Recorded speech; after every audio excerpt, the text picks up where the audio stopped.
এক সকালে ভোম্বল দেখল তার লেবু গাছে ঝুলছে এক অদ্ভুত সোনালী ঘণ্টা। ভোম্বল ঘণ্টা বাজাল, আর সঙ্গে সঙ্গে তার পোষা তোতা বলে উঠল, আজ বৃষ্টি হবে।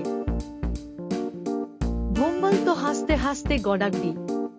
সে ঠিক করল সবাইকে এই মজায় ফেলবে। স্কুলে গিয়ে ঘণ্টা বাজাল, বাবু স্যারের মুখ থেকে বেরোল ছাগলের ডাক, মেয়ে। ভোম্বল এবার বাজারে গিয়ে এক দুধওয়ালার কণ্ঠ বদলে দিল। সে কাঁদতে লাগলো বাচ্চার মতো। মন্দিরে 1 ঘন্টার সঙ্গে বাজল লেবু গাছের ঘণ্টা। পুরোহিত বলল, ভাত খেতে ইচ্ছা করছে। এবার পুরো গ্রাম এক শব্দের পিকনিক। তোতা গায়ে ছড়া, ছাগল বলছে ইংরেজি।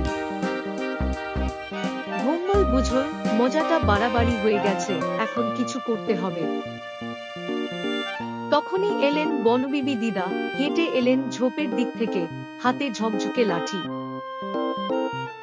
বনবিবি বললেন, যার কারণে গোলমাল তার হাতেই সমাধান।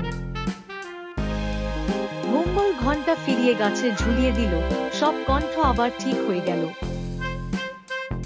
গ্রাম আবার হাসছে। এবার ভোম্বলের কণ্ঠে শোনা গেল, ভুল হয়েছে, আর করব না। এইরকম মজার গল্প পেতে সাবস্ক্রাইব করো আমরা থ্রেড বাডিজ।